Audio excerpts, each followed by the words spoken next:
ونصلي ونسلم على رسوله الكريم وعلى آله وأصحابه وأهل بيته وذريته أجمعين.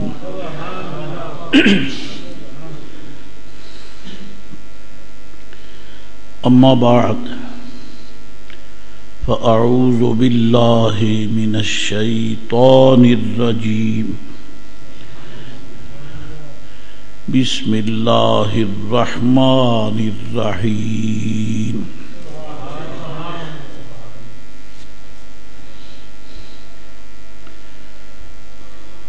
وَلِلَّهِ الْعِزَّةُ وَلِرَسُولِهِ وَلِلْمُؤْمِنِينَ وَلَكِنَّ الْمُنَافِقِينَ لَا يَعْلَمُونَ.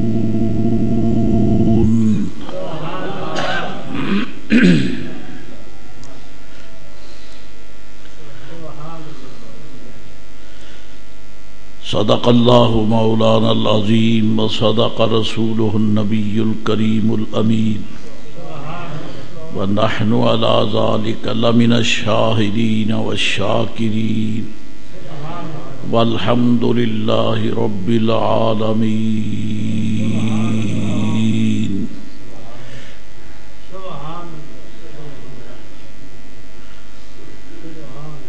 مدحت، محمدت اور منقبت یہ قرآن پاک کے مرکزی موضوعات ہیں. الحمدللہ جن کی برکت سے اہل ایمان کی محفلیں پر رونق ہیں. رب کریم کی حمد و ثنا ہوتی ہے اور اس کے محبوب پاک صاحب لولاک علیہ السلام کی مدحت اور تعریف ہوتی ہے، جسے اصطلاح میں نعت بھی کہتے ہیں. اور پھر مقام مدحت میں اولیاء اللہ کا ذکر ہوتا ہے، جسے منقبت کہتے ہیں. اور باقی کسی کا بھی ذکر بطور تعریف تحسین ہرگز نہیں ہوتا. یا حمد باری تعالی ہے یا نعت سید عالم علیہ السلام ہے یا منقبت اولیاء اللہ ہے، اور کوئی قابل تعریف ہے ہی نہیں.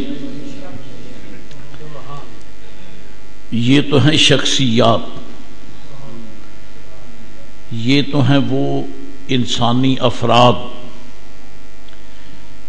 جن کو رب نے جل شانہ خلق الانسان کی تجلیات سے حسن بخشا ہے.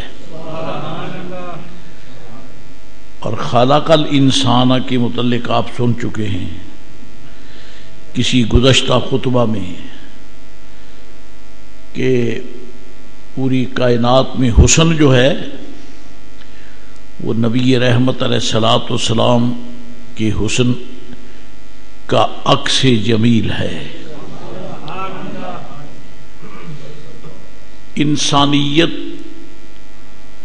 اصل میں حضور کی ذات کا جلوہ ہے، اور پھر اس کے مختلف انواع، اقسام، فروعات، جلوے ہیں. حتیٰ کہ انسانوں کے بعد جب یعنی اور نبی رحمت علیہ الصلوۃ والسلام کے ذکر مبارک کے ساتھ اولیاء اللہ کا ذکر کرتے ہیں، تو یہ بھی ظاہر ہے کہ ولایت میں اصل میں حسن رسالت ہی ہوتا ہے۔ کوئی ولی پرتوے حسن نبوت کے بغیر ولی نہیں ہو سکتا۔ ولی کی ہر کرامت جو ہے وہ اصل میں اپنے نبی علیہ الصلوۃ والسلام کی معجزہ کا جلوہ ہے، وہ اس رسول علیہ السلام ہی کا اعجاز ہے۔ تو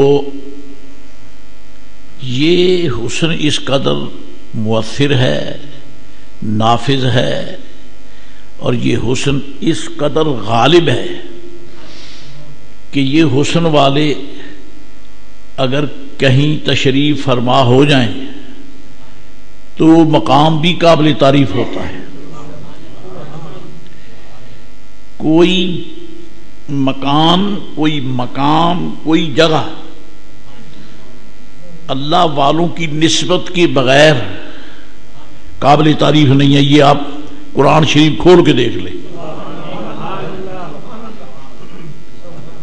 قرآن پاک میں جہاں جہاں بھی مقامات رفیع، جلیلہ، عظیمہ اور اچھے مقامات کا تذکرہ ہے، آپ دیکھیں گے کہ ان کے اوپر نسبت کسی اللہ کے بندے ہی کی کار فرما ہے۔ اس کو پھیلانے کی بھی ضرورت نہیں ہے، یہ ایسا موضوع ہے کہ قرآن پاک پڑھنے والے پر یہ مخفی ہے ہی نہیں۔ میں عرض کرتا ہوں، اس میں تو کوئی شک نہیں ہے کہ مسجدیں اللہ کی ہیں، وَأَنَّ الْمَسَاجِدَ لِلَّهِ، اور مسجدیں اللہ کے لیے ہیں، اور یہ بڑا کرم ہے اس کا کہ جو مکان کے تعین سے پاک ہے، اس نے ہم فقیروں کی سرزمین میں کئی ایک ایسے مقامات ہیں جن کو اپنا گھر کہہ دیا، اپنی طرف منسوب کر دیا، وَأَنَّ الْمَسَاجِدَ لِلَّهِ۔ کوئی زمانہ، کوئی مکان، اس کو رب کریم نے اپنی طرف اس طرح منسوب نہیں کیا۔ ویسے تو ہے للہ ما فی السماوات وما فی الارض، یہ تو اجمال ہے، یہ اجمال ہے کہ زمین آسمان میں جو کچھ ہے وہ اللہ ہی کے لیے ہے۔ یہ تو دراصل رب ذوالجلال کی صفت ملکیت کا کمال ہے، اشیاء کا نام ہی نہیں لیا، لیکن جہاں کسی جگہ کا نام لیا ہے تو وہاں پھر کسی نہ کسی اللہ والے کی نسبت جو ہے وہی کار فرما ہوگی۔ مثلا اب یہ وَأَنَّ الْمَسَاجِدَ لِلَّهِ، مسجدیں اللہ کے لیے، مسجدیں اللہ کے لیے۔ مسجد جو ہے یہ اس میں ظرف ہے اور ظرف مکان ہے۔ ظرف کی دو قسمیں ہیں، ظرف مکان، ظرف زمان۔ اگر جگہ ہے تو وہ ظرف مکان ہے، اگر وقت ہے تو ظرف زمان ہے۔ وَأَنَّ الْمَسَاجِدَ، یہ ظرف مکان ہے۔ مسجد جو ہے یہ ہے جائے سجدہ، جائے سجدہ۔ تو اب اس پہ آپ توجہ کر لیں، یہ نسبت بندے کی ہے، خدا کی نہیں ہے، کیونکہ سجدہ کرنا بندے کا کام ہے، اللہ تو اس سے پاک ہے۔ وَأَنَّ الْمَسَاجِدَ لِلَّهِ، تو اس تو یوں عرض کر دوں تو حق بجانب ہوں کہ جس جگہ پہ اللہ کے بندے کی پیشانی سجدہ میں جھک جاتی ہے، اللہ فرماتا ہے یہ مسجد میری ہے، یہ مسجد میری ہے۔ کیوں میری ہے؟ اللہ نے اسے اپنی طرف منسوب کیوں فرما دیا ہے کہ وہاں حضور فرید پاک نے سجدہ کیا ہے، اللہ والوں نے سجدہ کیا ہے، کیونکہ سجدہ کرنا اللہ تعالیٰ کا کام نہیں ہے، اللہ کو سجدہ کیا جاتا ہے۔ اللہ ساجد نہیں ہے، وہ مسجود لہو ہے. اللہ عابد نہیں ہے، وہ معبود ہے. جی تو پھر اللہ فرماتا ہے ان المساجد للہ، مسجدیں اللہ کی ہیں. تو جب وہ سجدہ نہیں کرتا تو پھر وہ مسجد کیسے قرار پائی؟ وہ اسی لیے مسجد ہوگی کہ وہاں اللہ کے بندوں نے سجدہ کیا ہے، اور اللہ کے بندے نے سجدہ کیا. رب کریم نے قیامت تک کے لیے اس زمین کو اپنی بنا لیا. مسجد اللہ کی ہے. وَأَنَّ الْمَسَاجِدَ لِلَّهِ فَلَا تَدْعُوا مَعَ اللَّهِ أَحَدًا.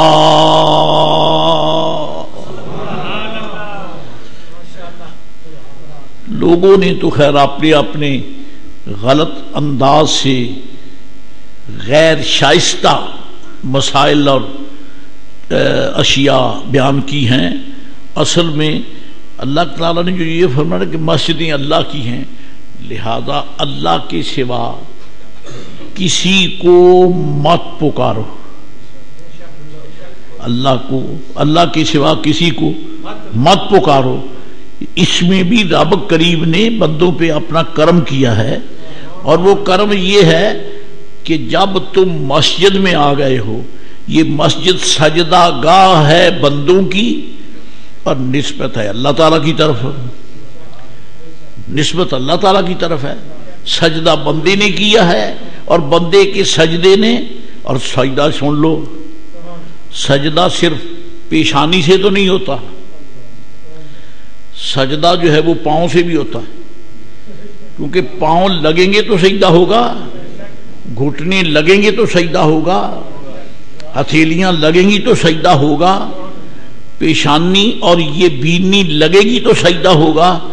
جی کام سارے بندے کے ہیں، نسبت رب نے اپنی طرف کر لی.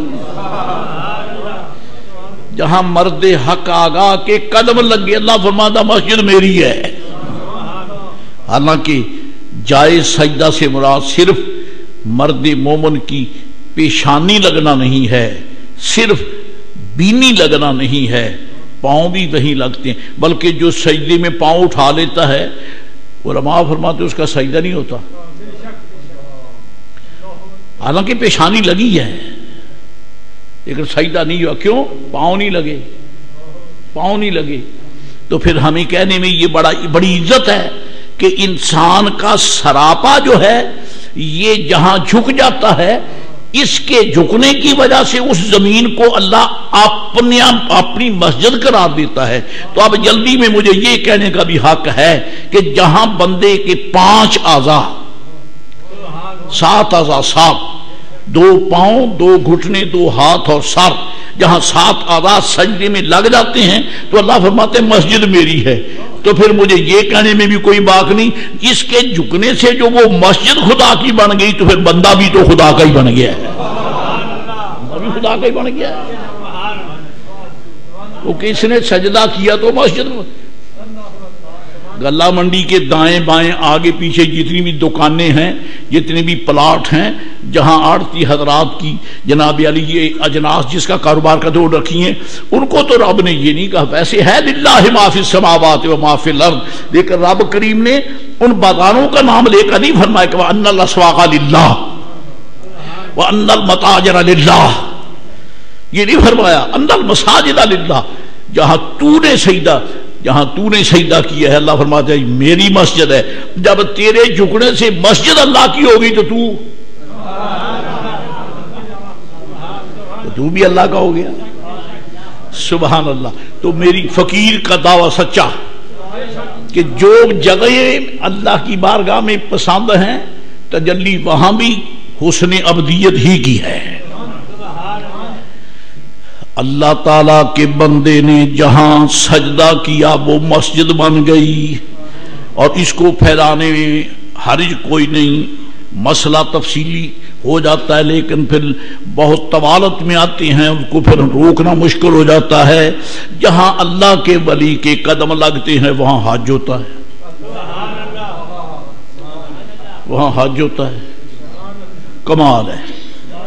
گھر خدا کا مسعی جہاں سعی ہوتی ہے وہاں اللہ کی بندی ولیہ کاملہ راسخہ اللہ کے رسول کی اہلیہ پاک اور اللہ کے رسول کی امی جان حضرت طیبہ طاہرہ سیدہ ہاجرہ رضی اللہ تعالی عنہا جن کی گود میں اسماعیل علیہ السلام نے دودھ پیا اور جن کے سرتاج خلیل اللہ ہیں سرتاج خلیل اللہ ہیں جی اور ان کی اہلیہ پاک ہیں آپ اور اسماعیل علیہ السلام کی امی جان ہیں.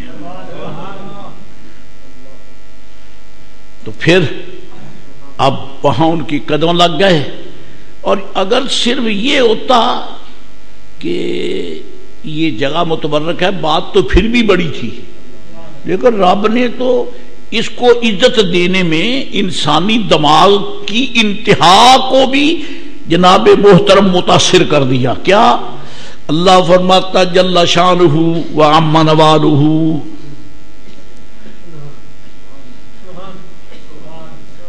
ان الصفا والمروہ من شعائر اللہ.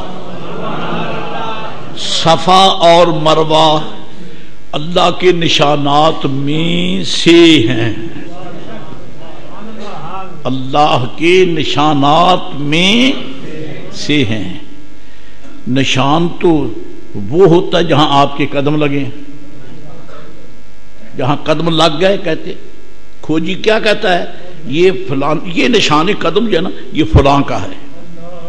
چنانچہ جب کھوجی نشان والے کو پکڑنا چاہتے ہیں تو گاؤں کے لوگوں کو بلا لیتے ہیں جوتیاں اتار کے یہاں لگاؤ قدم کرتے ہیں نا.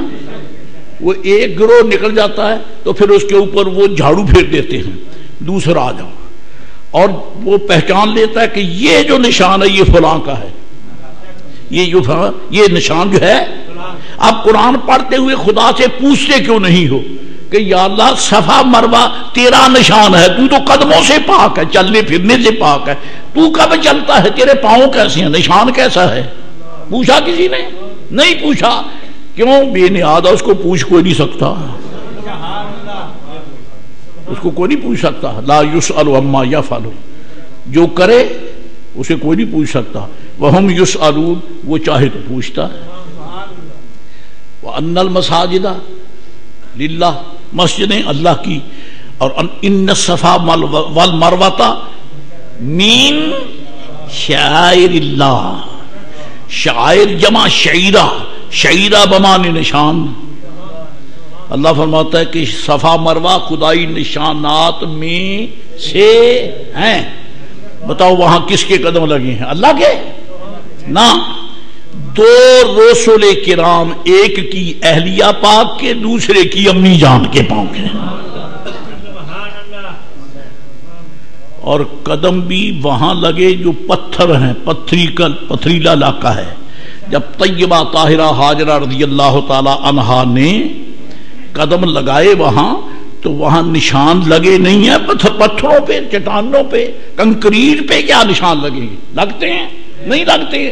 اس کے باوس کہ نشان دیکھنے والوں کو نظر تو نہیں آتے لیکن خدا فرماتا ہے یہ میرے نشان ہیں میرے نشان ہیں یہ میرے نشان ہیں.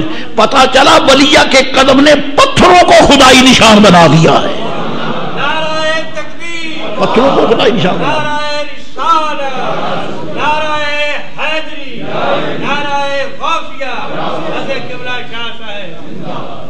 پتھروں کو خدائی نشان بنایا.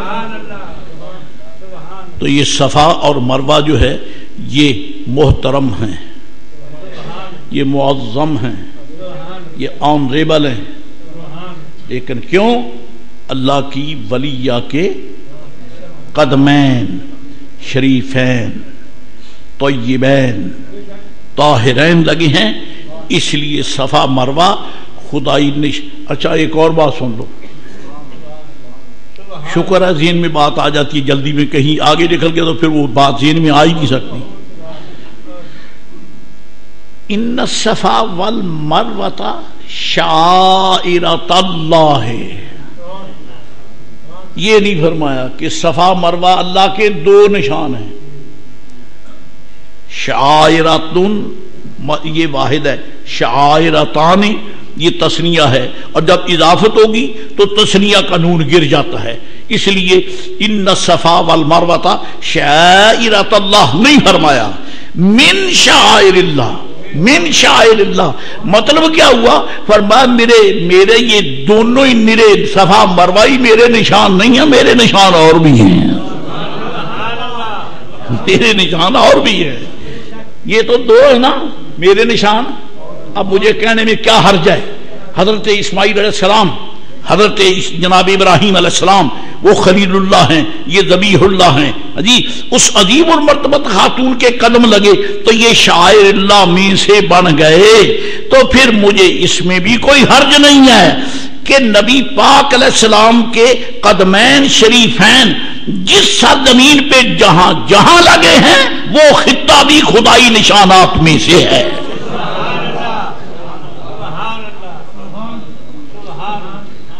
کیوں بات وہی آ گئی.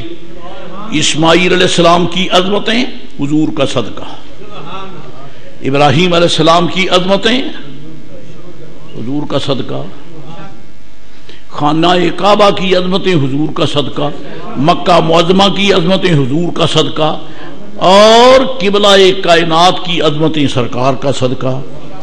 اور صاحب تعویلات نجمیہ نے تو حد کر دی ہے. برداشت ہے نا، حوصلہ ہے، ہاں حوصلہ رکھیں، پھر بات بنے گی. حضرت جناب ابراہیم علیہ السلام دعا کرتے ہیں، عرض کی مولا وابعث فیہم رسولا منہم یتلو علیہم آیاتک وَيُعَلِّمُهُمُ الْكِتَابَ وَالْحِكْمَةَ وَيُزَكِّيهِمْ إِنَّكَ أَنْتَ الْعَزِيزُ الْحَكِيمُ.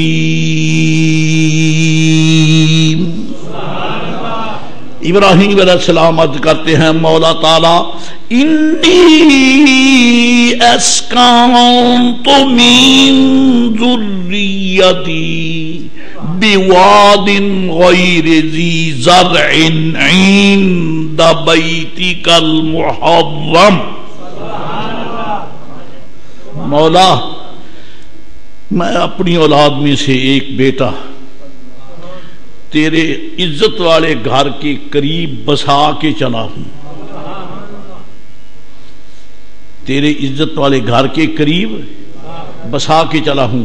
معلوم ہوتا کہ گھر بندوں کی طرف منسوب ہوتے ہیں، مردوں کی طرف منسوب ہوتے ہیں، عورتوں کی طرف نہیں. عورتوں کی طرف نہیں ہے، کیونکہ حضرت ہاجرہ بھی تو موجود ہیں، ہے نا. حضرت ابراہیم علیہ السلام کی عالی وقار عزت مآب زوجہ معظمہ وہ بھی تو موجود ہیں. لیکن حضرت نے کہا من ذریتی، یا اللہ میں اپنا ایک بیٹا یہاں تیرے گھر کے پڑوس میں بسا کر چلا ہوں. تو جگہ کو بسانے میں حوالہ دیا حضرت اسماعیل علیہ السلام کا. یہ کہا جائے گا کہ یہ گھر فلاں مرد کا ہے، عورتوں کا نام نہیں لیا جائے گا. وہ تو آٹومیٹیکلی سمجھا جائے گا کہ جہاں مرد ہے وہاں خاتون ہوگی. اس کی بحیثیت بیوی، بحیثیت ماں، بحیثیت ہمشیرہ ہوگی، لیکن نام مرد کا چلے گا. ہر بات میں عورتوں کو آگے کرنے والے بغیر تو شرم کرو. اللہ کا رسول علیہ السلام بھی جب ذکر کرتا ہے کروڑ سلام عظمتوں کے بھرے ہوئے سلام ہاجرہ رضی اللہ عنہا کے قدموں کی دھول پر، لیکن حضرت نے ان کا نام نہیں لیا، اپنے شہزادے کا نام لیا ہے. اسکنت من ذریتی، کیونکہ حضرت ہاجرہ ابراہیم علیہ السلام کی اولاد تو نہیں ہے نا، بیوی ہیں. اولاد کون ہے؟ اسماعیل علیہ السلام ہے. تو پھر آپ نے بسانے میں نام لیا اسماعیل علیہ السلام کا، تو پتہ چلا کہ گھر جو ہوتا ہے یہ مردوں کا ہوتا ہے، گھر مردوں کے ہوتے ہیں. بس یہیں آگے اور چلتا ہوں تو پھر مجھے رکتے ہوئے بھی دیر لگ جائے گی، کچھ تلخی بھی آ جائے گی، اس لیے میں تو محبت کا سفر کر رہا ہوں. یہاں صاحب تاویلات نجمیہ فرماتے ہیں کہ حضرت ابراہیم علیہ السلام نے عرض کی مولا جگہ وہ ہے گرچہ تیرے گھر کا پڑوس تو ہے لیکن ابھی وہاں گھر کا نام نہ نشان، وہ تو کئی گز نیچے مٹی کے اندر مدفون ہے، اس کو تو ابھی نکالیں گے، وہی نکالے گا جو دعا کر رہا ہے اور وہی نکالے گا جو اماں کا دودھ پی رہا ہے، وہی نکالے گا۔ لیکن اللہ کا رسول جانتا ہے کہ جہاں خدا کا، اب مجھے جلدی میں بتا دو، کوٹھا تو ہے نہیں، کوٹھا تو ہے نہیں۔ ابراہیم علیہ السلام کو پتا چل گیا کہ خدا کا گھر یہی ہے۔ اب ان بے وقوفوں کو کیا سمجھائیں؟ تو یہ کہہ دیتے ہیں نبی ادھر نہیں دیکھتا، ادھر نہیں دیکھتا، پاگلو، وہاں تو نام نہ نشان کوٹھے کا، نہ کوئی اس کی جغرافیائی کیفیت، نہ اس کا طول، نہ عرض، نہ شرق، نہ غرب، نہ شمال، نہ جنوب، نہ اس کا عمق، نہ اس کا طول، نہ اس کا عمود، کچھ بھی نہیں ہے۔ ایک رد کی مولا تیرے گھر کے قریب، وہ جو نشان نہیں بے نشان کو جانتا ہے، وہ تو نشان دیے پھرتا ہے، تجھے کیوں نہیں جانتا ہے؟ تو نشان میں ہے، تو فلاں کا بیٹا ہے، تو فلاں کا پوتا ہے، تو فلاں کا نواسا ہے، تو فلاں کا بھانجا ہے، تو فلاں کا بھتیجا ہے، اور تیرے تو ہزاروں تعینات ہیں، ابھی خدا کے گھر کا نام نہ نشان۔ لیکن حضرت ابراہیم علیہ السلام کا مولا تیرے گھر کے قریب چھوڑ کے چلا ہوں۔ معلوم ہوا کہ جو چھپے ہوں کو جانتے ہیں وہ چلتے پھرتوں کو کیوں نہیں جانتے؟ وہ جانتے ہیں۔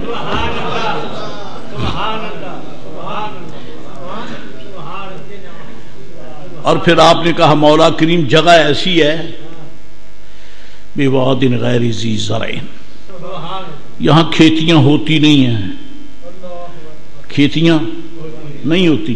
تو اگلا سٹیپ تو بظاہر یہ چاہیے تھا نا، یا اللہ اب بیٹا میں نے بسا دیا تیرے گھر کے قریب، یہاں کھیتیاں اگا دے کے اس زمین کو زرخیز کر دے، بظاہر تو یہی چیز بنتی تھی نا۔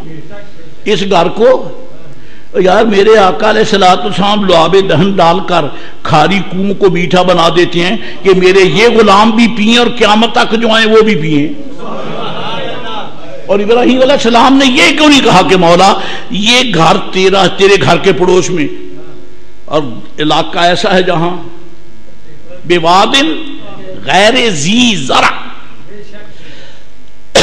یہاں کوئی کھیتی نہیں ہوتی، اس لیے اس کو زرخیز کر دی، بارش بھی برسا، بارش بھی برسا، بارش بھی برسا جی، نہ یہ کہا ریفرنس دے دیا کہ یہاں کھیتیاں نہیں ہوتی، یہ نہیں کہا کہ اب اس کو زرخیز کر دے، بارشیں برسا تاکہ یہاں کھیتیاں اگیں، یہاں گندم اگے، یہاں باغ لہلہائیں، یہاں پھٹی ہو، یہاں کماد ہو، نہیں، کچھ نام نہیں لیا، بلکہ عرض کی وَرْزُقْهُم مِّنَ الثَّمَرَاتِ۔ مجھے زمین کی زرخیزی سے کیا تعلق ہے؟ مجھے بارش سے کیا تعلق ہے؟ مجھے ان کے اگنے اگانے سے کیا تعلق؟ میں تیرے کرم کے سہارے بیٹے کو آباد کر کے چلا ہوں، اس کو رزق تو دے۔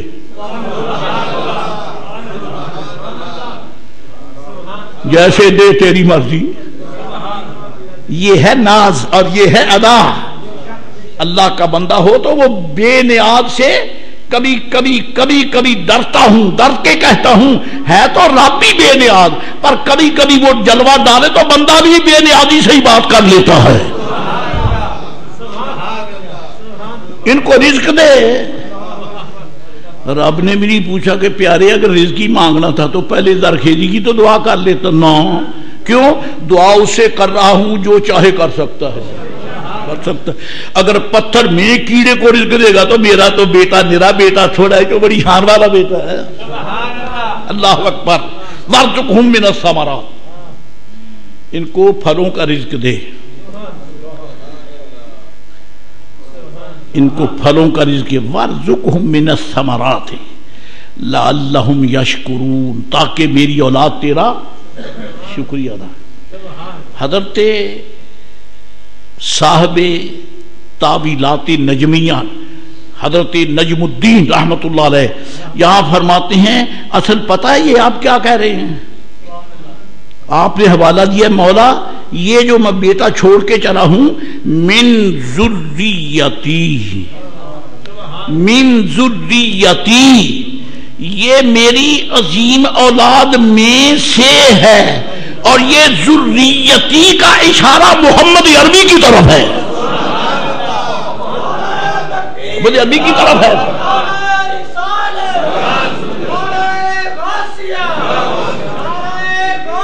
یہ حضور کی طرف ہے، یہ سرکار کی طرف ہے۔ اب دیکھیے من ذریتی بے مولا، یہ اسماعیل نہیں ہے، اس کے پس پردے محمد عربی کا نور چمک رہا ہے۔ میں اپنی اولاد سمجھ کے دعا نہیں کر رہا، تیرا حبیب بھی تو اسی کی گود میں ہے۔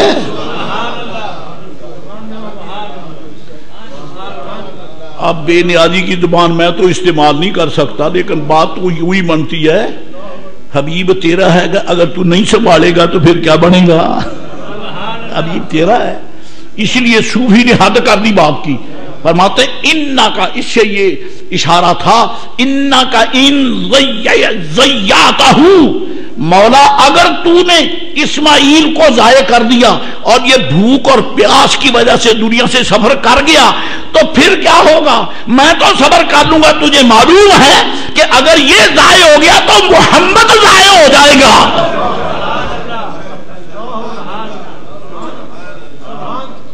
اِنَّكَ إِن زَيَّاتَهُ فَقَدْ زَيَّاتَ مُحَمَّدًا صلی اللہ علیہ وسلم۔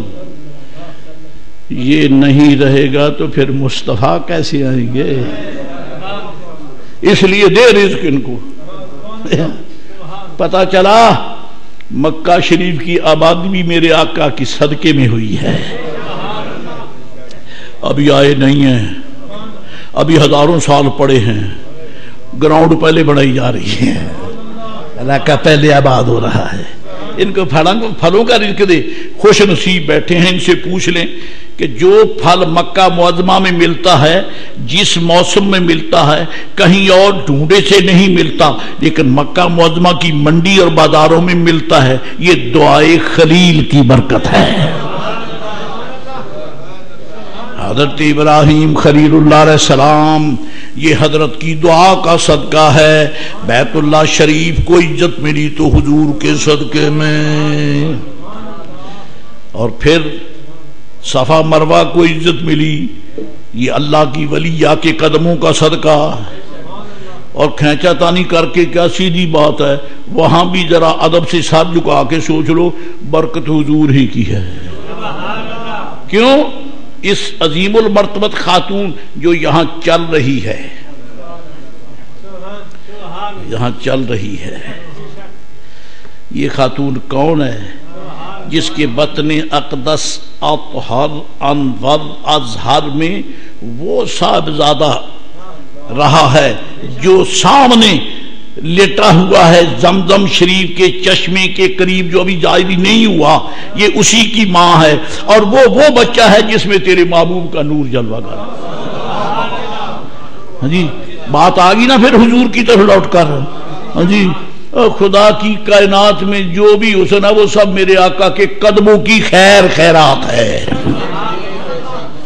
لا ورب العرش جس کو جو ملا ان سے ملا،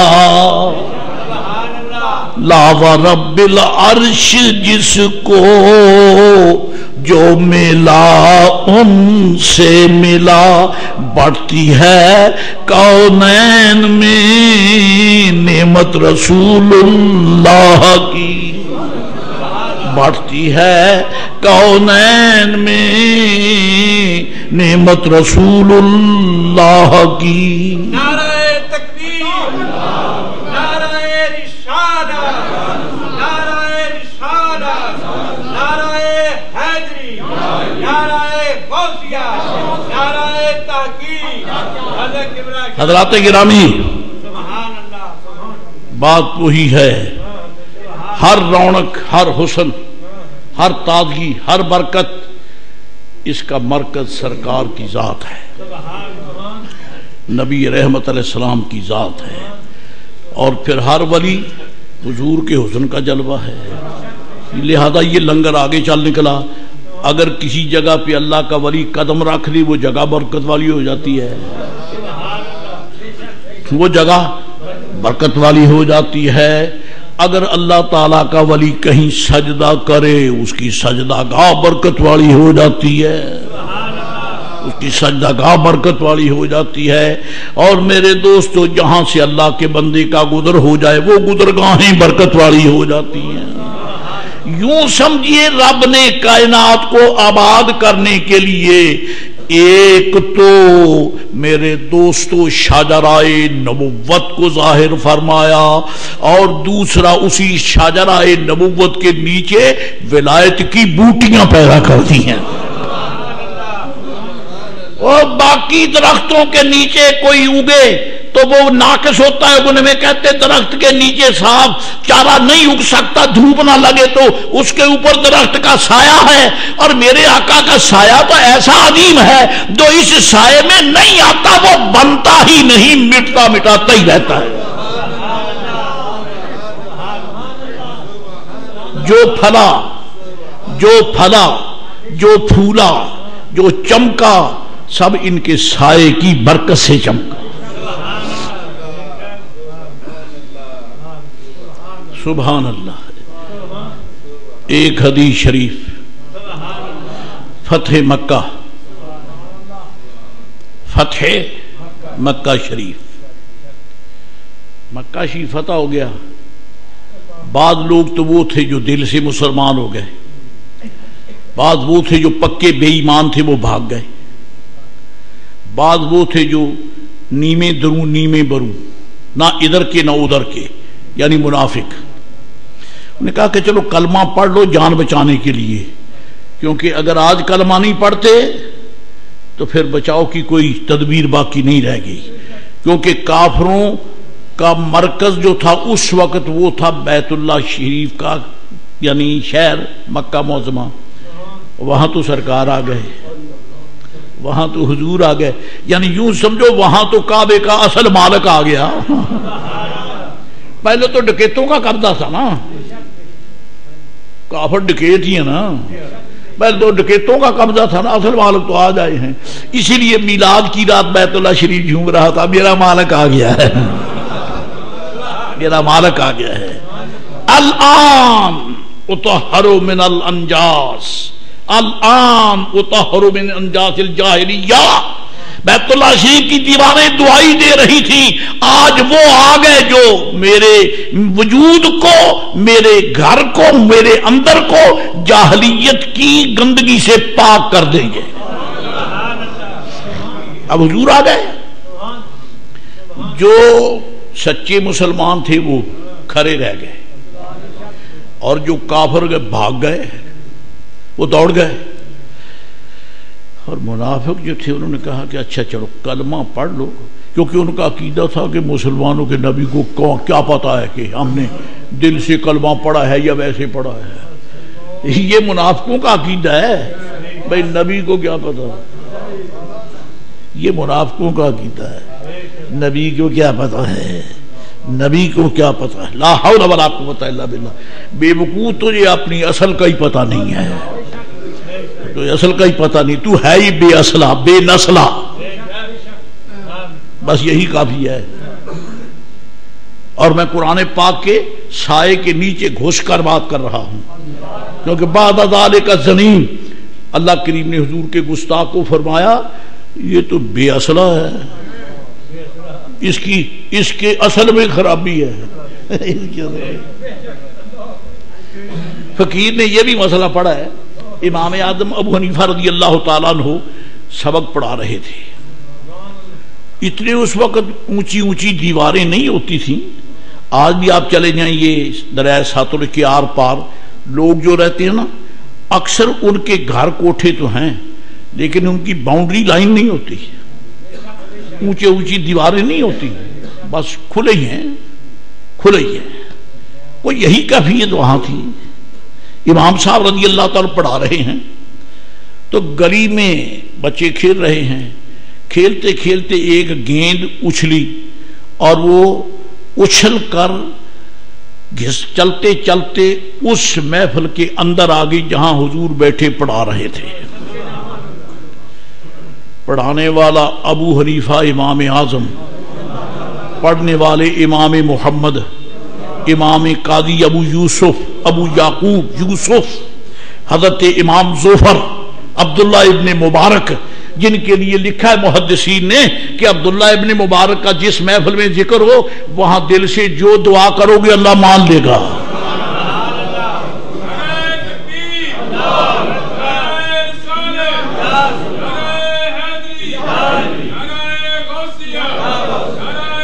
سبحان اللہ. عبداللہ ابن مبارک بیٹھے پڑھ رہے ہیں، امام ظفر پڑھ رہے ہیں، امام محمد پڑھ رہے ہیں، امام حضرت ابو یعقوب یوسف پڑھ رہے ہیں، بڑے بڑے اکابر صلحاء اولیاء فقہاء پڑھ رہے ہیں.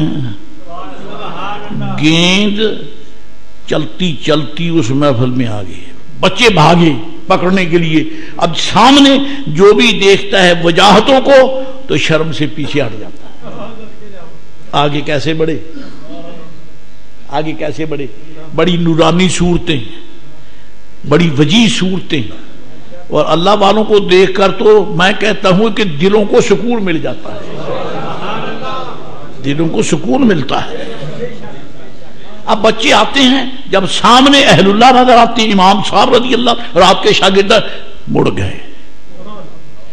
ایک چھوکرا آیا بلا تکلف بھاگتا ہی آیا، اس نے نہیں دیکھا محفل کیسی ہے کون بیٹھے ہیں، آیا اور گھس کر گیند لی اور چلا گیا.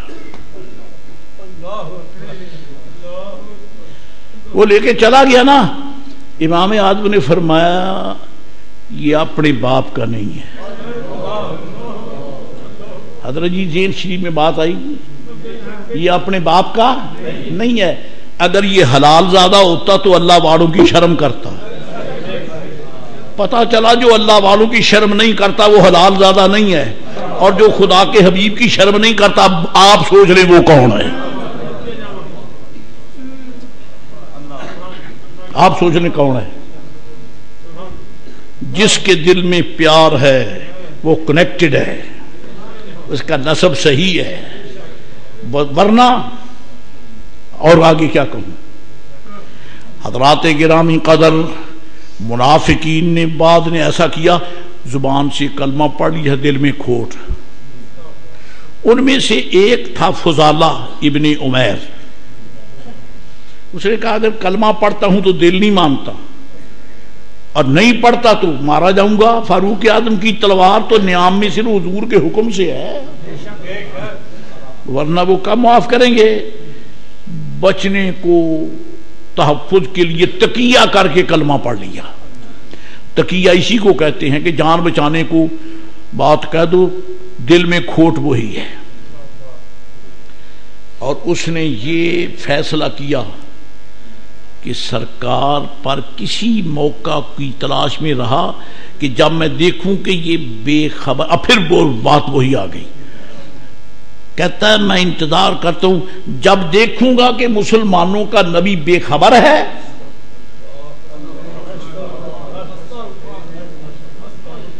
میرا چیلنج ہے کسی صحیح الایمان نے یہ کہا ہو کہ حضور کبھی بے خبر ہوتے. مجھے تو نہیں ملا، اور ہے بھی نہیں، تاریخ اسلام میں نہیں ہے کہ کسی صحابی نے فرمایا ہو، کہا ہو، کسی ولی نے کہا ہو ما ادرا ہو، اسے کیا پتا نا، اسے کیا پتا. بلکہ یہاں سیرت کی کتابوں میں تو یہاں تک لکھا ہے کہ ابو سفیان جس نے ابھی کلمہ نہیں پڑھا تھا نا، ابھی کلمہ نہیں پڑھا، وہ بھی پیچھے ہٹ کر بیٹھا، میرے آقا طواف کر رہے. طواف ہو رہا ہے، صدیق اکبر، فاروق اعظم، عثمان غنی، مولا مرتضی شیر خدا مصروف طواف ہیں. صحابہ کرام طواف کر رہے ہیں سرکار کے ساتھ ساتھ. سبحان اللہ جی. طواف کرتے کرتے کر رہے ہیں اور کافر اپنے دل کے چھالے پھوڑ رہے ہیں. ایک کافر بولا جب حضور نے حضرت بلال رضی اللہ تعالی کو حکم دیا کہ بیت اللہ شریف کے کوٹھے پر کھڑے ہو کر اذان دے دو، موج میں جب آ گئے قطرے کو دریا کر دیا، پڑ گئی جس پر نظر بندے سے مولا کر دیا۔ نعرہ تکبیر، نعرہ رسالت، نعرہ رسالت، نعرہ حکمتیں سرکار جانتے ہیں، حکمتیں میرے آقا جانتے ہیں یا ان کے غلامان با وفا؟ میرے جیسا فقیر اتنا ضرور کہے گا انشاءاللہ العزیز۔ حضور مولا علی شیر خدا کو بھی تو فرما سکتے ہیں علی اذان دو، کیونکہ علی ہاشمی ہیں، عربی ہیں، ہاشمی ہیں، قرشی ہیں، بنو عبد مناف سے ہیں، عربی ہیں، نسل در نسل عربی۔ حضرت سید عالم علیہ السلام عثمان غنی سے فرما دیتے، یہ بھی آخر میں قرشی ہیں۔ حضرت فاروق اعظم سے فرما دیتے، یہ بھی حضور علیہ الصلوۃ والسلام کے ساتھ چوتھے پانچویں واسطے میں جا کر ان کے باپ اور حضور کا باپ دادا اکٹھے ہو جاتے ہیں۔ کسی عربی کو حضور کہہ دیتے اذان دے دو، اور نیچے کھڑے کر کے کہتے اذان دے دو نہ، کسی عربی کا انتخاب نہیں کیا، حبشی کا انتخاب کیا، حبشی کا انتخاب کیا، اور وہ بھی نیچے کھڑے ہو کے نہیں، ورنہ کعبے کی چھت کے اوپر اذان دو۔ یہ سیرت کی کتابیں ہیں، کوئی سی کتاب پڑھ لو انشاءاللہ ملے گا، جس کو نہ ملے فقیر کے پاس آئے، اذان دے دو۔ اصل میں راز یہ تھا، اور بھی ہوں گے، حضور جانتے ہیں علیہ السلام، اصل میں بات یہ تھی کہ کافر دیکھ دیکھ کر جر بھن رہے تھے جی، یہ بلال وہی ہے جو مکے کی گلی کوچوں میں اس کی پٹائی ہوتی تھی، اس کا مالک امیہ بن خلف، خدا کی اس پہ لعنت ہو، وہ بے ایمان حضور بلال کو لٹا کر سینے پہ گرم سلے اور چٹانے رکھتا، حتیٰ کہ بلال رضی اللہ عنہ کے جسم کی چربی پگھل پگھل کر زمین میں، اتنی سزا ملتی، اتنی سزا دیتے، اس قدر سزا دیتا، اور اس کہتا کہ چھوڑ دے کلمہ مسلمانوں کے نبی کا ورنہ اسی طرح مرے گا، وہ بکواس کرتا تھا۔ یہ امتحان دیا کس نے؟ حضرت سیدنا بلال رضی اللہ عنہ۔ فاروق اعظم جب ذکر کرتے تو یہ نہیں کہا کرتے تھے بلال، نہیں، سیدنا بلال، ہمارے سردار بلال۔ یہ عمر عربی ہے، وہ حبشی ہے، عربی کہہ رہا ہے میرا سردار بلال، میرا سردار بلال۔ ہاں جی، یہ وہی بلال نہیں ہے جن مار کھاتے رہے، جن کے لیے اس قدر سزائیں تھیں وہ آپ نے برداشت کی۔ آج میری سرکار نے فرمایا بلال آؤ اذان دو، ہاں جی اذان دو۔ بلال کھڑے ہو گئے، اللہ اکبر، بیت اللہ شریف کی چھت پر۔ رب نے بھی جبریل کو نہیں اتارا، یا رسول اللہ گھر میرا ہے، میرے گھر پہ حبشی کو کھڑا کر دیا، یہ چھت کے اوپر۔ اب جو کسی چھت کے اوپر کھڑا ہوتا ہے، چھت نیچے اور اس کے پاؤں ہیں یا نہیں ہے، تو پھر مجھے کہنے میں کوئی شک نہیں اور کوئی باک نہیں، خدا کعبہ کی قسم ہے، کعبہ کی چھت اتنی معزز نہیں جتنی بلال کی تلیم اتنی معزز ہے۔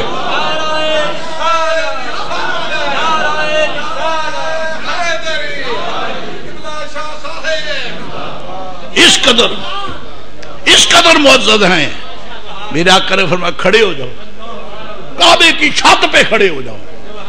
اور پوری تاریخ اسلام میں ایک ہی بانگا ہے جس نے کعبے کی چھت پہ اذان دی ہے، تو یہ بھی مان لو کہ خدا کی خدائی میں بلال بھی ایک ہی ہے، دوسرا بلال بھی کوئی نہیں۔ اور تیرے منہ میں خاک، ان کے تو غلام جیسا کوئی غلام نہیں ہے، مصطفیٰ جیسا اور کون ہو سکتا ہے؟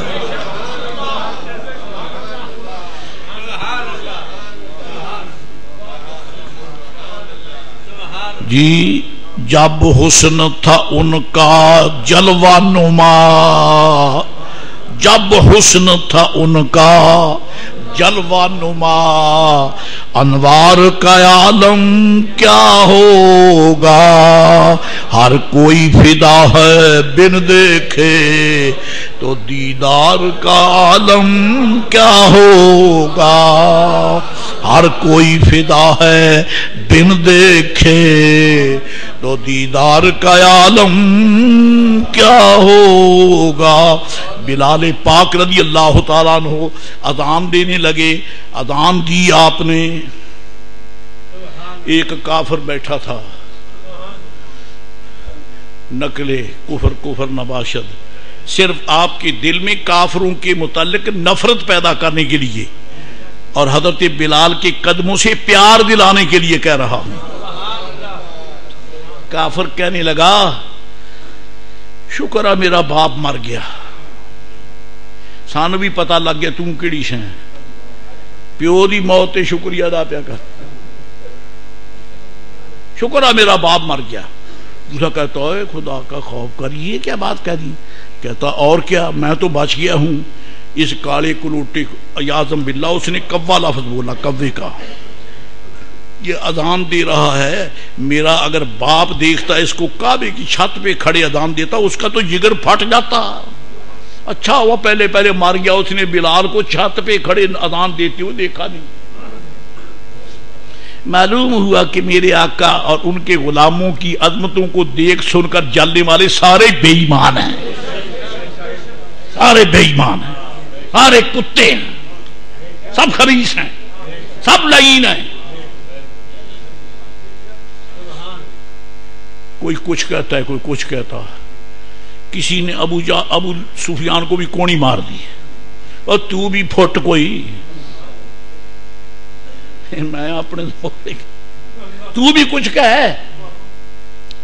ابھی ابو سفیان نے کلمہ نہیں پڑھا، کہنے لگا بہت کچھ کہہ کے دیکھ لیا، ان کی شان میں ان کے خلاف بہت کچھ کہہ کے دیکھ لیا، کچھ نہیں بنا، اب میری زبان نہیں کھول رہا، کچھ تو کیا ہے۔ اور آگے انہوں نے کیا کہا، حلبی سے پوچھیے، نور الدین حلبی فرماتے ہیں انسان العیون میں، تو جو کہنا کہہ، مسلمانوں کے نبی کو کیا پتا کیا کہہ رہا ہے، وہ تو آپ کر، اسے کیا پتا تو کیا کہتا ہے؟ کہتا یہی مرنا ہے جو تمہیں سمجھ نہیں آیا،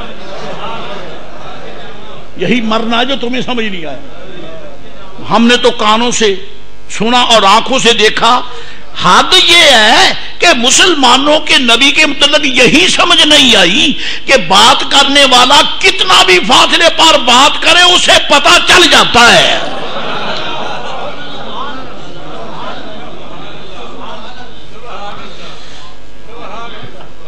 اپنا قبلہ درست کرو، کعبے کی طرف منہ کر کے نماز پڑھنا تب کام دے گا جب ایمان کے کعبہ کو اپنے مصطفیٰ کی طرف سیدھا کرو۔ جس کا ایمان کا قبلہ صحیح نہیں ہے، خدا کی قسم ہے اس کی نماز بے مقصد ہے، بے فائدہ ہے۔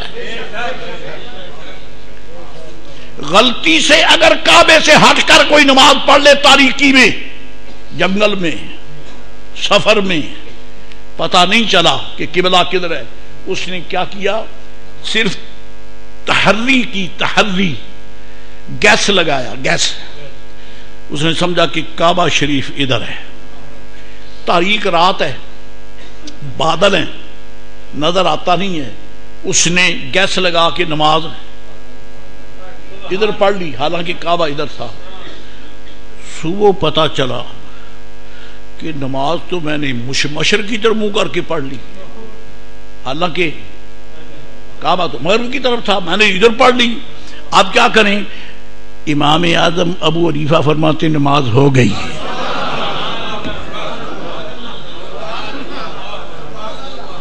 ہو گئی نماز۔ ٹھیک ہے کہ تیرے گیس میں غلطی ہو گئی ہے، کعبہ ادھر نہیں تھا جدھر تو نے منہ کیا، لیکن تیری نماز ہو گئی۔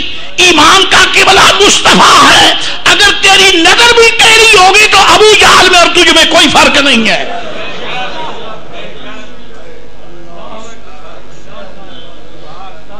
خبردار حضور سے منہ نہ پھیرنا، سرکار سے اپنے دل کو حضور سے نہ بدلنا. تھوڑا سا بھی فرق لگ گیا تو بے ایمان، مرتد، ملعون، مطرود، مغضوب، مقبوح. اللہ اکبر.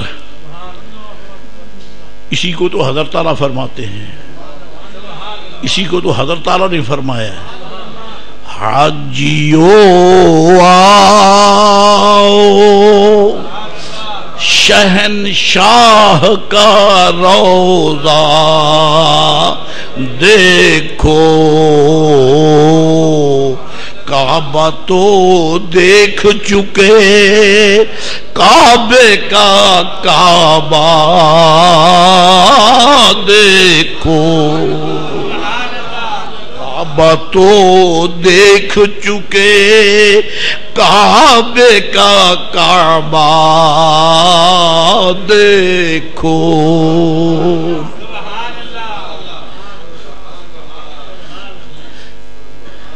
آب زمزم تو پیا، خوب بجھائیں پیاسیں، آؤ جودے شہ کوثر کا بھی دریا دیکھو.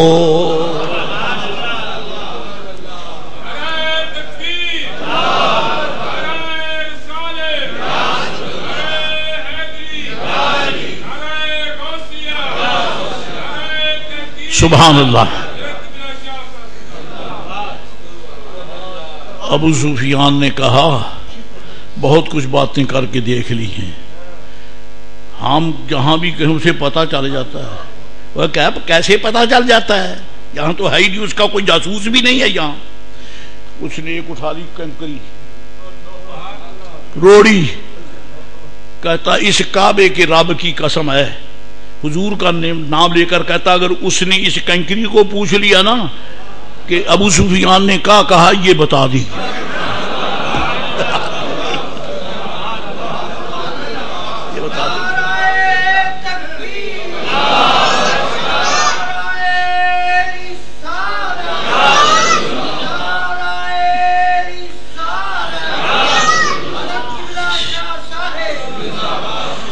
دیانت کے نام پر تمہیں آواز دیتا ہوں ظالموں، تمہیں کچھ نہیں مل سکا، تم نے کیا کمائی کی ہے، جھک مار رہے ہو. آؤ کعبہ سیدھا کرو، کعبہ سیدھا کرو. جب تک تمہارے ایمان کا رخ سیدھا نہیں ہوگا رب تمہیں کبھی بھی نہیں معاف کرے گا. ابو سفیان کہتا ہے اگر روڑیوں نے کہہ لیا، ان سے پوچھ لیا، یہ بھی بتا دیں گی کہ یہ کہہ رہے ہیں. اللہ اکبر. ایک لڑکا تھا، جب اذان شروع کی نا سرکار بلال نے، تو ابو محذورہ نامی ایک لڑکا تھا. ابو محذورہ کہنا زبان سے کچھ نہیں، یہ بھی میرے آقا کا بانگا ہے لیکن ابھی مسلمان نہیں ہے. حضرت بلال کو اذان دے کر جب دیکھا نا اس نے بھی کان میں انگلیاں رکھ لی، نقل کرنے لگا، نقل اتارنے لگا. بس اللہ بڑا بے نیاز ہے، اور کبھی اپنے مقربین کے نقالوں کو بھی بخش دیتا ہے. نقل تو ہے نا، میرے مقرب کی نقل تو ہے نا. اس نے یہ نقل کی، سرکار نے بلا لیا.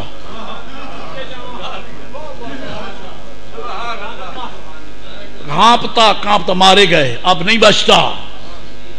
نبی پاک علیہ السلام نے بلا لیا. حضور علیہ السلام نے فرمایا کیا کر رہے ہو جی؟ حضور نے کرم کیا، دستے کرم رکھا، ابو محذورہ کے دل کو دھو دیا، دل کو دھو دیا، پاک کر دیا. کلمہ شریف پڑھ کے مسلمان ہو گیا. جب میرے آقا مکہ ہی فتح کر کے مدینہ لیا واپس چلے تو فرمایا یؤذن لکم ابو محذورہ، اب حرم کعبہ میں مانگ دے گا تو ابو محذورہ دے گا.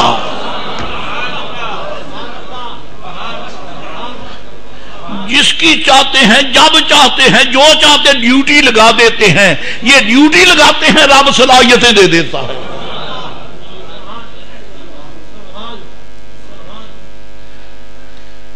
میں بات کر رہا تھا اس کی جو منافقت کے ساتھ حضور پر وار کرنا چاہتا تھا، فضالہ ابن عمیر. نام اس لیے میں نے یاد کر کے دوبارہ لے دیا ہے کہ پھر صحابی ہو گیا. فضالہ پیچھے آ رہا تھا طواف کرتے ہوئے، اور تھا اس کا یہ خیال کہ جب حضور نصیب دشمنان میرے وار کے زاویے پر آئے نا تو میں تلوار سے وار کر دوں گا.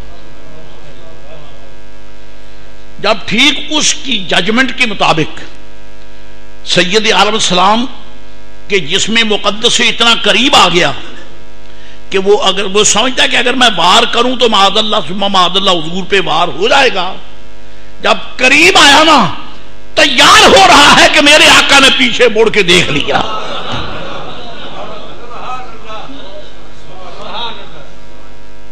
حضور نے مڑ کے دیکھا. میں صرف سمجھانے کو، معاذ اللہ تشبیہ نہیں. پیچھے دیکھ کے فرمایا فضالہ میں تفعل، کیا کر رہا ہے؟ کیا کر رہا ہے فضالہ؟ کیا کر رہا ہے؟ ظالم اگر پتہ نہیں ہے تو پوچھ، پیچھے کیسے دیکھ لیا؟ اس نے للکارا بھی نہیں ہے، وہ بولا بھی نہیں ہے، دل میں سوچا کہ اب وار کر، اب یہ موقع ہے. جب قریب آیا تو حضور نے پیچھے مڑ کے دیکھ کے فرمایا کیا کر رہا ہے؟ کہنے لگا جناب حضور کچھ نہیں، پر بات کچھ تو کر رہا ہے. کہتا ہے کن تو اذکر اللہ، میں تو اللہ ہی اللہ کر رہا ہوں، میں تو اللہ ہی اللہ کر رہا ہوں. یعنی اللہ ہی اللہ کرنے کے پردے میں منافق چھپ جاتے ہیں. اللہ ہی اللہ کر رہا ہوں. جب اس نے یہ کہا، حدیث شریف میں آتا ہے فتبسم رسول اللہ، نبی پاک علیہ السلام اس کے جھوٹ بولنے کو دیکھ کر مسکرائے. کیسا بے وقوف ہے، میرے سامنے اور خانے کعبے کے ساتھ صاحب جھوٹ بول رہا ہے. فتبسم رسول اللہ، رسول پاک علیہ السلام متبسم ہوئے. سرکار نے تبسم فرمایا اور ساتھ میں فرمایا استغفر اللہ استغفر اللہ. معلوم ہوتا ہے کہ یہ سبق دیا ہے میرے آقا نے کہ اگر کبھی نفرت کے باوجود غلطی سے معاذ اللہ کوئی بات غلط کر بیٹھو تو فوراً کہو استغفر اللہ. کیونکہ گندگی لگ جائے نا تو فوراً دھو ڈالو تاکہ نماز پڑھنے کے قابل ہو سکو. اگر زبان پہ معاذ اللہ کوئی غیر شائستہ بات نکل جائے فوراً کہو استغفر اللہ تاکہ زبان پاک ہو جائے. استغفر اللہ، حضور نے استغفر اللہ. ایک اپنے ذوق کی بات بھی ہو جائے، شاید میں نے کبھی کی ہوگی، آپ کو یاد ہو تو سبحان اللہ تو سب کو تازہ ہو جائے. اس نے کیا کہا؟ کن تو اذکر اللہ، حضور کچھ نہیں، میں تو اللہ ہی اللہ کر رہا، میں تو اللہ اللہ ہی کر رہا تھا. دیکھا آپ نے، اللہ اللہ کہہ کر اس نے اپنا نفاق چھپانا چاہا. اللہ اللہ کہہ کر کہ میں اللہ اللہ کر رہا تھا، منافق کو چھپانا چاہی. یہ نہیں کہا کہ میں تو کن تو اصلی و اسلم علیکہ یا رسول اللہ، میں تو آپ پہ درود و سلام پڑھ رہا تھا. کہا تو منافق کیسے کہے درود و سلام پڑھ رہا؟ درود و سلام پڑھنا منافقوں کا کام نہیں سمجھ آتی تو میری مجبوری ہے. اور کلمہ پڑھ کے منافق منافقت کر سکتا ہے، درود و سلام کے پردے میں منافق نہیں چھپ سکتا، یہ وہی پڑھے گا جو دل سے مسلمان ہوگا، سے مسلمان ہوگا۔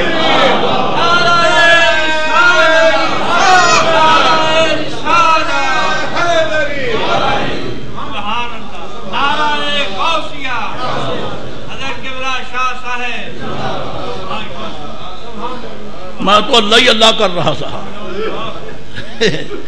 سرکار نے فرمایا قریب قریب۔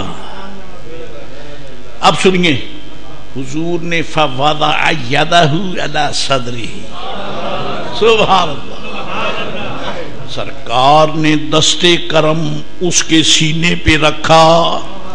اب فضالہ سے پوچھو کہ تمہارے دل کی کیفیت کیا ہے؟ فرماتے واللہ ما رفع یدہ عن صدری حتی ما خلق اللہ احب الخلق الی منہ۔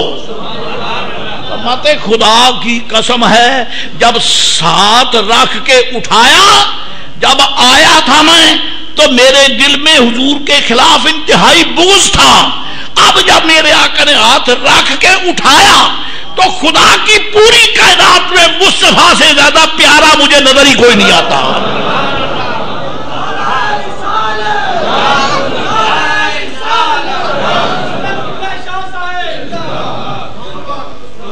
اب بتاؤ دست محبوب میں کیا کچھ ہے؟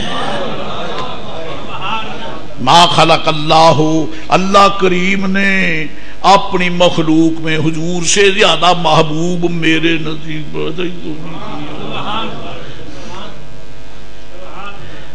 یہاں حضرت اعلیٰ بریلوی کا نتیجہ فکر ہو جائے، آپ نے بارہا سنا ہے، پھر ہو جائے۔ شکل بشر میں نور الہی اگر نہ ہو، شکل بشر میں نور الہی اگر نہ ہو، کیا قدر اس خمیرہ ماؤ مدر کی ہے، کیا قدر اس خمیرہ ماؤ مدر کی ہے۔ فرماتے ہیں کہ اگر انسانی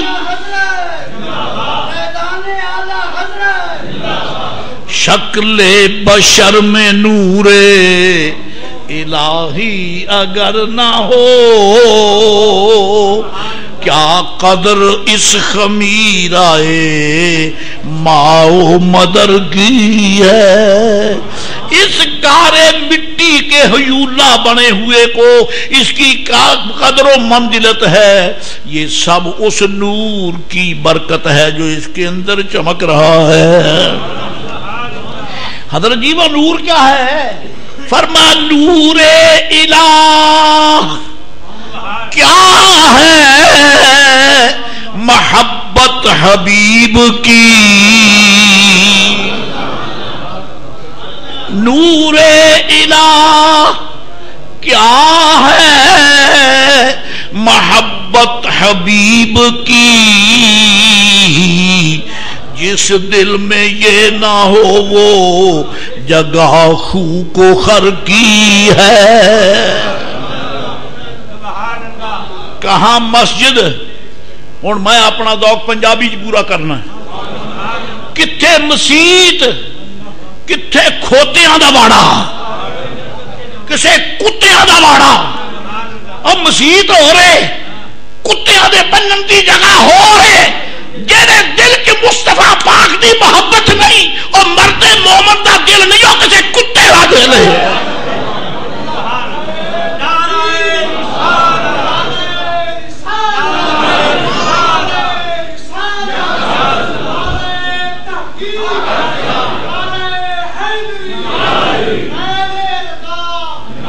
جس دل میں یہ نہ ہو وہ جگہ خو کو خر کی ہے۔ ہاتھ مبارک اٹھایا، سارا بغض کھینچ لیا، ساری قدورت کھینچ لی. ڈر کے کہتا ہوں، ڈر کے کہتا ہوں. یہی وجہ ہے یہاں سے تصوف کا مسئلہ نکلتا ہے کہ پیر و مرشد جس مرید کو بیعت کرتے ہیں، کیونکہ اہل اللہ کے ہاتھ میں کرنٹ ہوتی ہے. یہ سب فیض ہے میرے مصطفیٰ کریم علیہ السلام کا. جی فیض ہے مصطفیٰ کریم علیہ السلام کا. جی جب اللہ والوں کے ہاتھ میں ہاتھ دیتا ہے سالک تو اس کی بگڑی بن جاتی ہے. اور حضرت اعلیٰ بریلوی عرض کرتے ہیں کوئی سالک کوئی واصل ہے یا کوئی سالک وہ جو ابھی راستے میں ہے اور واصل وہ جو منزل پہ پہنچ چکا ہے. کوئی سالک کوئی واصل ہے یا کوئی بھی ہو تیرا سائل ہے یا وہ کچھ بھی ہو تیرا سائل ہے یا اور پھر کیا شان ہے غوث پاک؟ الوہیت ہی احمد نے نہ پائی. ترجمہ خود سمجھو ورنہ میری ذمہ داری نہیں، ٹائم ہی نہیں ہے. حضرت تعالیٰ کرتے ہیں الوہیت ہی احمد نے نہ پائی. سرکار میں الوہیت ہی نہیں، باقی سب کچھ ہے. بس اتنی کہہ دیتا ہوں، میرے آقا میں الوہیت ہی نہیں، باقی الوہیت ہی احمد نے نہ پائی. نبوت سے ہی تو عاطل ہے یا ان میں الوہیت نہیں، باقی سب کچھ ہے. غوث پاک میں نبوت نہیں، باقی سب کچھ ہے. الوہیت ہی احمد نے نہ پائی، الوہیت ہی احمد نے نہ پائی. نبوت ہی سے تو عاطل ہے یا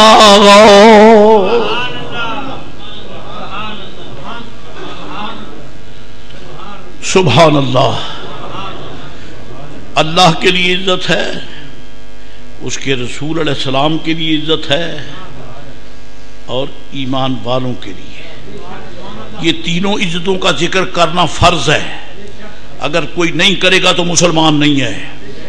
نرا عبادت سے کام نہیں بنتا، عزت مصطفیٰ کی بھی بات کرو. اور لوگ کہتے ہیں ہم بھی محبت کرتے ہیں. کیا محبت کرتے ہو؟ سیرت پہ عمل کرو. ہم سیرت النبی کرتے ہیں، ہم سیرت النبی کے جلسے کراتے ہیں. میلاد النبی جائز نہیں، سیرت النبی کرتے ہیں. حالانکہ بیوقوفوں کو پتہ نہیں ہے کہ سیرت النبی جو ہے یہ منائی نہیں جاتی، اپنائی جاتی ہے. ذہن شین میں بات نہیں آتی. حضور کی سیرت منائی نہیں جاتی، اپنائی جاتی ہے.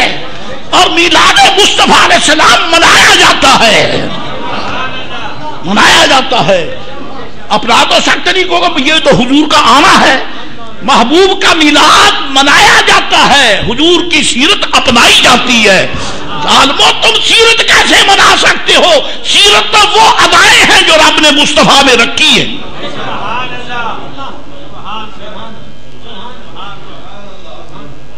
میرے آقا نے دستے کرم رکھا، کفر گیا، نفاق گیا، ظلمت گئی. جی حضرت فضالہ کا دل چمکنے لگا. چکر پورا نہیں ہوا، قسمت کے چکر سارے مک گئے. ابھی بیت اللہ شریف کے گرد طواف کا چکر ختم نہیں ہوا، میرے آقا کی نگاہ کرم نے قسمت کے سارے چکر نکال دیے، سارے کسبل نکال دیے۔ قسمت میں لاکھ پھیر ہوں، قسمت میں لاکھ پیچ ہوں، 100 بل 1000 کج۔ حضرت تعالی قسمت میں لاکھ پیچ ہوں، 100 بل 1000 کج۔ یا رسول اللہ یہ ساری گتھی ایک تیری سیدھی نظر کی ہے، یہ ساری گتھی ایک تیری سیدھی نظر کی ہے، یہ ساری گتھی ایک تیری سیدھی نظر کی ہے۔ لا تقولوا رائنا وقولوا انظرنا، رب فرماتا خبردار میرے محبوب کو رائنا نہ کہنا، اور کیا قول انظرنا، عرض کرو یا رسول اللہ نظر کرم کیجئے، یہ ساری گتھی ایک تیری سیدھی نظر کی ہے۔ نعرہ رسالہ، نعرہ رسالہ، نعرہ رسالہ، حضرت قبلہ شاہ صاحب۔ سرکار غوث پاک کی ایک کرامت اس اعجاز کے سائے میں عرض کرنا چاہتا تھا، وہاں تو پہنچ ہی نہیں پایا، راستے بھی رہ گئے۔ چلیے ادھر مدینہ لیا، ادھر بغداد شریف درمیان میں منگتے کھڑے ہیں، ادھر دیکھیں وہ کرم کریں گے، ادھر دیکھیں یہ کرم کریں گے انشاءاللہ العزیز۔ اس پہ تبصرہ اگر حیات ہے سلامتی سے انشاءاللہ پھر اگلے جمعے شریف کر دوں گا۔ وآخر دعوانا ان الحمدللہ رب العالمین۔